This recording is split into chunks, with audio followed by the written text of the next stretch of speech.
Okay, this is it, guys. This is the rental crisis that no one is talking about. Tonight, Mark and I, we're going to unpack it on Novak News, Monday night Novak News. It's been a while since we were here. We're running a little bit behind. We had some technical glitches, but we're here. 60 seconds, don't give yourself a hard time. 2 minutes, actually. 2 8:01. minutes. It's 8:01. Mark was outside eating popcorn, putting lots of chicken salt on like he was 5 years old, getting very excited. Very excited. But, guys, the reality is tenants are struggling. Landlords are struggling, and this is a frustration that a lot of people are sharing, including the real estate agents. So let's talk about it tonight, Mark. Rental crisis. What do you reckon? Rents hadn't gone up a long time. Mm. There was, if you go back on the 10-year historic increases, it was only like 10% over 10 years. It was really crap. But then now, if you go back, probably over the last 2 or 3 years. If you go back now, it's been a 50% increase over the last 10 years. That's the rolling average. So that's a big hit for a tenant's pocket, from 36 months later to now. Yeah. That's a lot of money that these guys have been paying, and you really feel for it. I did see a post on one of the Northern Beaches Facebook groups actually the other day. I read a post on there, and it was an anonymous person who was saying, how ridiculous. I've gone and inspected all of these houses around the Northern Beaches, $1,400 per week. Yeah. And the property is, the properties that I've inspected are not tidy and they're falling apart. I mean, that is an enormous amount of rent to be paying out each week for a family. For a single person, for a young couple, or whoever it might be that's out there in the rental market. Well, a new studio is $650 a week, $600 a week. On the Northern Beaches we're talking about. Yeah. A new one better can be $800 a week, $850 a week. And a new 2-better is circa $1,200 a week. Yeah. These are massive rents. Now, second-hand, you can probably find a 1-better for $500 to $550 if you're lucky. Second-hand for a 2-better. What do you mean by second-hand? Just explain that to people. 30 years old, 50 years old. Right, okay. So an older property. An older property. Older property? Yeah. And a 2-better is probably going to be like $750 if you're lucky, sort of $850 for an older fella. Yeah. And then sort of houses are entry-leveling at about $1,300. So that is a lot of money for one family or a couple or a single. Oh, it's a huge amount of money. It's a huge amount of money. And look, I think, everyone's looking for someone to blame. That's the truth. The tenants are looking to blame someone. The landlords are looking to blame someone. Because believe it, guys, we manage 2,000 properties. And, we feel it for every single person that is involved. Yeah. And no one is coming out here unscathed. I think, tenants, and I'm speaking generally here, but tenants probably think you're a greedy landlord. Landlords are thinking we're getting whacked with interest rate rises and all the other expenses that go along with it, or they haven't put their rental prices up in a really long time, like what you mentioned. Well. Yeah. So the landlords are getting whipped as well. And then, they're looking to blame someone too. It's like, well, who do we blame? Do we blame the government? Is the government to blame? Then they're talking about these new capital gains tax. I don't know what you would even call them, incentives, that they're talking about. I don't know if incentives the right word, but, talking about bringing in. Will the landlords then start exiting? Do they exit early as a result of that? Or is it the builders, I think everyone wants someone to blame. Spanked. Yeah, I think tenants have been spanked with, there's stuff that's happening. Compliance is brought in to help them. I think landlords have been spanked. Everyone's getting a good spanking. Like, everyone's just going like that. And it's just, where's the reprieve? Where's the relief? Is it for the landlord? Definitely not. Is it for the tenant? Obviously not. Rents are going up. So it's like everyone's getting punished with increases and costs and things like that. What is that life? Well, let's put it this way. I can tell you, I can't see those rents coming down. So, the only thing that's going to make those rents come down is probably an oversupply of property. We can't see that happening anytime in the near future. No chance. And not only that, but, I think most people would agree the solution is we'll just build more property. Good luck. Just build more property. But, that is not a short-term fix. And with the escalating costs and all the red tape that is around the construction industry, Mark, you tell me, we work with so many developers. Oh, we're saying it every day. It's $700 to build a box. That's not the land. That's not the profit. And that's 1, 2, and 3 bedrooms. So if a 1 bedroom's at 700, that's an average out of a 1, 2, and 3. Say 700, profits 200. Yeah. And your land's 200 or 300. You're at 1.2 for a 1-bedder anywhere in Sydney. Yeah, it is. Anywhere in Sydney. Doesn't matter whether you're building a 1-bedder in Blacktown or DY. Yeah. The cost is $700K. That's the cost for a box. And I reckon it's not even the cost of building; it's the cost of compliance. They were building a box was $300,000 to build pre-COVID. Now it's $700 or more. Yeah. And the thing is, as I said, everyone just sort of says, "Well, just build vertically, like just build like what Harry Triguboff does." Expensive. But you can't because it's expensive. That's exactly right. And that is even if that happened today, that is not even going to be a short-term fix here because there's years and years of stuff that goes on to even get those buildings up and out of the ground. So, what is the solution here? What do you think, Mark? What is the solution here? Well, they're not going to get rid of compliance. I think once that, the thing is in this country, once compliance come in, it's like a speed limit or tell kids to wear helmets. No, stop telling kids to wear helmets. That doesn't happen. Compliance is something that it's just once it's in, it is in. So I think we just almost got to just suck it in. I know it sounds awful, but it's just like suck it in. And different people are moving to different parts of Sydney and Australia because of the cost. Well, that's what ends up happening, isn't it? I think you'll find that a lot of people just leave. They can make the same amount of money elsewhere, and their rent's half. Which is not easy, and there my heart goes out to the tenants because you can't just pick up. If you're a family and you've got kids at school, it's not that easy. No. To just pick up, move, relocate, find something else. Sure, you can head up north or you can head down south or you can head to another state and the rent's probably going to be cheaper. But, the reality of that is it's not that simple. No. It's not quite that simple. But, as I said, I can't see rents coming down anytime too soon. I want to ask you, and I know this is the big elephant in the room at the moment, the capital gains tax that they're floating around. Yeah. What do you know about it? Expensive. It's just another cost. It's quiet tonight, isn't it? We're going to have to wind him up a little bit. It's just another cost. So, why would you buy an investment property when you are going to be taxed a shitload more when you go to sell it? Don't buy the investment property. Or the landlord gets out early. They catch wind of it. Because I know it's only just being floated around at the moment. The grade sell up. They start disposing of the assets, and the assets don't get replaced. What people have to understand, and this isn't really going to apply to owner occupiers as this capital gains tax. It's people that are not living in their property, landlords. What people have got to understand is if you kill the farmer, the crops won't be sown.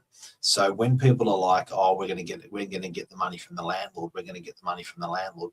Tax the landlord, hit the landlord, pump the landlord." The landlord goes, "I don't want to be a landlord anymore.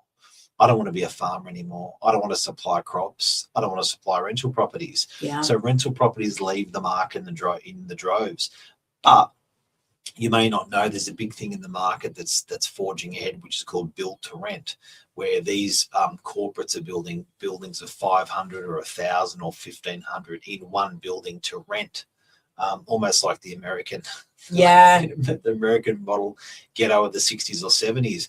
Now their tax rate's half the amount of a normal landlord because they're a build to rent model. So I think you're going to start seeing that landscape, and I think they're going to throttle the market a lot harder than a typical landlord when it comes to rental increases. It's interesting. Yeah. I think the capital gains tax is, I think it's time to leave the landlord alone. I think it's time for the opposite. I think it's time to incentivize the landlord for being a landlord, celebrate them, congratulate them, because you keep spanking these people. Not only do they not buy investment properties, they'll take their money out of the country. That's exactly right. We're seeing people going, New Zealand, for example, you've got no capital gains tax as a landlord. So I think we've got to think long and hard about it. I agree. And as I said, the tenants go, well, it's the landlord, the greedy landlord. But the reality is that the landlord, as you said, Mark, has been, has copped it endlessly. Yep. If you even just look at those interest rates alone, the escalation in those interest rates last Double, year, triple. and then another one, Yeah. they've just copped another one now. Again, we have seen landlords exit the market. And look, at the end of the day, it's supply versus demand. Break it all down and take all the emotion out of this. Yeah. It is supply versus demand. When the demand is higher than the supply, up it goes. Up go those prices. Mark, can we just talk for a minute about, I just want to give everyone a little bit of an idea as to what people are paying here on the Northern Beaches. And the Northern Beaches in Sydney used to be the cheaper option for people. Yeah. The eastern suburbs was the fancy, more expensive option. Osman. Out west was cheaper. Yep. And the Northern Beaches also was, was somewhat of a cheaper option. What are you paying, just to give people an idea, what are you paying here for a one-bedroom apartment in an area like DY, which is kind of similar to an area like Bondi? From a landlord or for rent. What are you paying for rent, DY? One-bedroom apartment. We just did all that. No, let's go through it. I want to talk about the cost of rentals. We just did all the rentals Did we? before. Maybe I wasn't. I was saying 1 bedders, 2 bedders, 3 bedders. Oh, were you? And I did second hand, 1 bedders, 2 bedders, 3 bedders. Something's wrong. Where have Monday you been? nights. Does he get it gets Where grumpy? have you been? I think you had too much chicken salt on your popcorn. He literally was scoffing down popcorn 5 minutes before we came here. So we're okay, let's just go through it again. One-bedroom apartment. I'm not going through it again. No. Not doing it. All right, we're not going to do that. I was going to talk about the cost of rent versus how much it costs to purchase that property. Well, we'll look at it this way. Here we go. We've reeled him back in. He's back, guys. We'll look at it this way. The return on investment for a landlord is sitting at about 5%. Right. The return on investment if you're for a tenant, so that's 5%. So for interest rate, you're probably sitting about 6%. There's a 1 percentile difference. You're going to pay a premium of 1% if you want to be a tenant. Sorry, if you want to be an owner instead of a tenant. So that's 1%. So 1% of $1 million, it's 10 grand a year. So you're going to pay, if you want the privilege of being an owner occupier instead of a tenant, you're going to pay over that extra percentile. And the benefit is you're going to have your rent's never going to go up again because it's a mortgage, and that's life. So the premium to be an owner occupier over a tenant is 1%, maybe 1.5% at the moment, which equates to 10 grand a year more. Call it 15 if you want to be an owner occupier. Yeah. I personally think it's, when you look at the incentives the government's offering with no stamp duty under 800K or 5% deposit up to 1.5, I think there's beautiful incentives out there to not be a tenant any longer and to become an owner occupier. I agree with that. There are certainly incentives there. I mean, you've got that 5% deposit scheme for first home buyers that the government gave with one hand and somewhat took away with the other. These poor first home buyers got incentivised with a 5% deposit scheme and then whacked with an interest rate a couple of months later. Well, and then the market rallied by probably 10%. So they're paying 80 grand more for the asset. Yeah, that's right. Than what it was a year ago. So it's catching a falling sword. And then you've got immigration, sorry. So you've got immigration as well. And, the amount of people. I don't know about that. Well, the amount of people that are coming into the country, I mean, that's a fact. That's a fact. Yeah, there's a lot of people coming into the country. No, is the housing matching that? No, I think if you look at immigration historically over 50 years, we're sitting on track. I don't think we're sitting any more or less. We did a catch up because there was a mass exodus from COVID. Yeah. There was a 2-year period where a lot of immigrants left Australia. And then the 2 years preceding, we had to catch up from the 2 years that we left. But I think our country has always had a constant flow of healthy immigration. And I think that's introduced key workers. If you look at our forefathers, what they were prepared to do in this country to keep it going, and you look at what our what we're doing now, it's different. Like where they were get their hands into it and build and make and work. And you see immigrants come to this country and they're willing to, I often go to jobs that are very basic and they're immigrants that are doing that job. And think, thank God you're here, because no one else would be doing it. No. Certainly we educate our kids differently. Yeah. Where our kids now, it wasn't go out and work at 13 until you finish university. It's no, we're going to protect you and you don't have to work. Mum and dad will work and you just get a good marks in your degree. We don't have that labor force with kids. Yeah. We don't have that labor force because we're giving our kids a degree. We don't want them to go out and work basic tasks. So I think we really need immigration. People are really banging it on the head all the time. Yeah. Be careful. Careful. We need the right people. You need that labor. They're building. If you're building's so expensive, labor's so expensive. These guys with a lollipop sign in the corner on a corner of a building site, they're getting paid $100 an hour to the building company. My God. They're the lowest paid people on the job site with compliance and everything they're shrouded with. Yeah. It's about $8,500 an hour they're getting paid. It's like, well, we need immigrants. And that's the reality, right? The cost of building went up 30 to 40%. Like someone's paying. Yep. Someone is paying for that. That's the truth. So what is the answer? Like, I think people want answers. And I think it would be awesome to get here on one of our shows, someone who is renting and have a landlord. Pauline Hanson. Pauline Hanson's the solution. Could be. Bring her on the show. Yeah. You're invited, Pauline.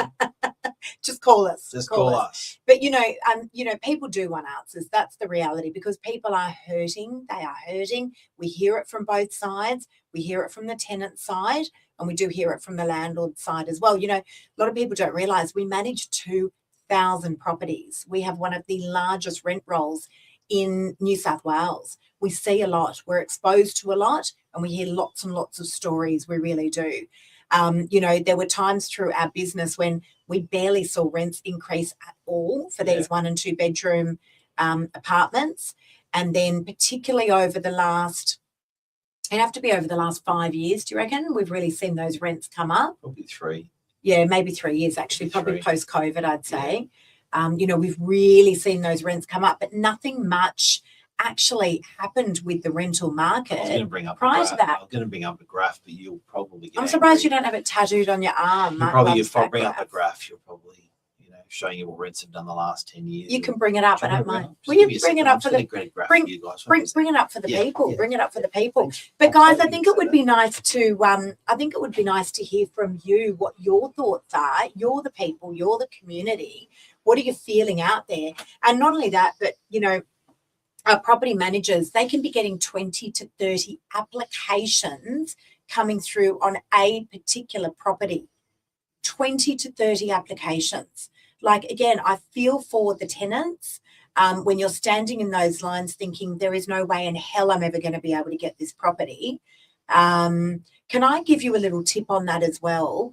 When you are filling out these applications for these rental properties, put as much information as you possibly can on there and make it really easy for the person that is going through and actually running through these applications. Put as much information as you possibly can on there. And even if you want to write a little personal note as well, I do find that goes a really, really long way. But make sure all the correct info is on there, guys. That's super, super important and critical.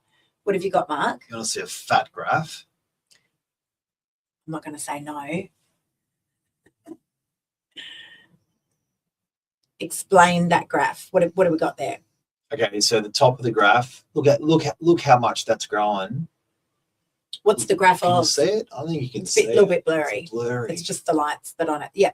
What do you got on there? Okay. Talk us through. Well, it's gone from $5.25 a week in 2016. For what? Just can't see it. Damn. Here, watch this. I'll do this trick. Uh-oh. Here we go. Coming. There we go. Bingo. Okay. Look at that. So it's done. Excuse me. So we've gone from $5.25 a week in 2016 DY units. Now in DY there's 10,000 units. This is a really good chart. Yeah. It's got 10,000 properties on it. And then look at it surge in 2021 Right. it started, Yeah. and then COVID. boom, Yeah. up it goes to that's almost 800 a week. Wow. That's a violent, and it's not easing up. It's not easing up. It's No, just going and going and going. Would you and say? going Do you think and it's getting going. worse? Well, that's the graph. That's the graph there. Do you feel it's okay? Let me ask you again. Do you feel it's going to get worse? I think it's constant. Yeah. I think it's constant. It Yeah. just constantly just keeps going. Yeah. You know, which is tough, real tough. Yeah. So, guys, what is the solution? Unfortunately, we don't have the magic wand. Mike decided to unplug us, and now you've just got us on audio, not video, but that's okay. But unfortunately, we don't have a magic wand for you. We really don't. You know, the bad news for tenants is I can't foresee that this is going to get better. Not here in Sydney any time in the near future. I can't see that it is going to get better. It feels like there's been a lot of building going on, and people say that to me often. They go, oh, there's so much building going on there on the northern beaches. But a lot of the building, it's not. It's all been happening on those main arterial roads. Yeah, it just feels on the main like road. it. You Yeah. just see it on the main road, so you think it's all happening because you're driving through all the time seeing crane, but it's all on the main road. Yeah, you push down those side streets and all those Nothing. buildings, nothing at all. Nothing. You know, there's barely anything new down there. Yeah.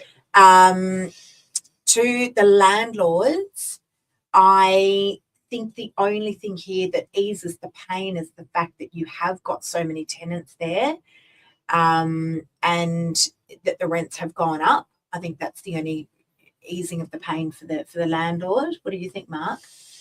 Look, I think the landlords had a tough time, as I said before, but I think if they just push through, just grit your teeth and push through with these interest rate rises, and the compliance and all the stuff, all the changes they've had, I think it's good times for a landlord long term, and for a tenant, I just think, look, just try to buy. It's capital gains free. There's plenty of incentives from the government. Yeah. Talk to us if we can help you.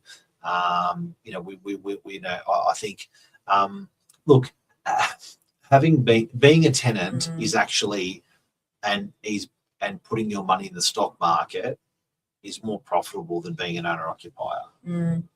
Like if you look at the ASX and how it's trended compared to property, believe it or not, ASX has been better. But there is something beautiful and there is something wholesome about your homemaking, you know, under the one roof. So I think in a way it's your right, you know, it's people's right to, it's a rite of passage in a way where you have a home and you know. So I think get in, don't, and if you're a tenant and you're buying, don't be picky. You will get there. You will get there.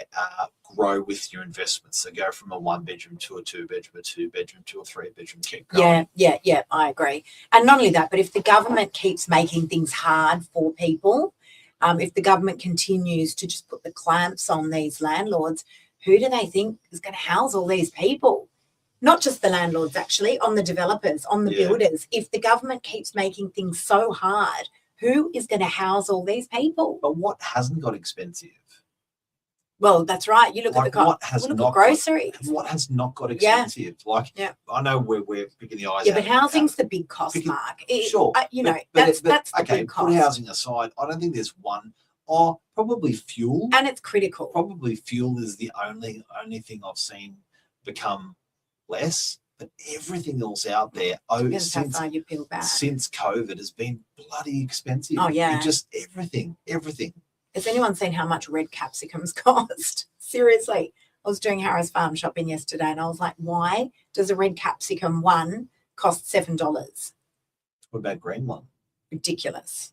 I don't like green capsicums, but I'm just saying, like, the cost of, you know, absolutely everything has gone up for sure. But housing's the critical thing. What are you going to do about You know, it? you don't have to have a red capsicum in your life, but you certainly need a house in your life. What are you Our hearts go out to everyone. I think everyone is being punished, truly do.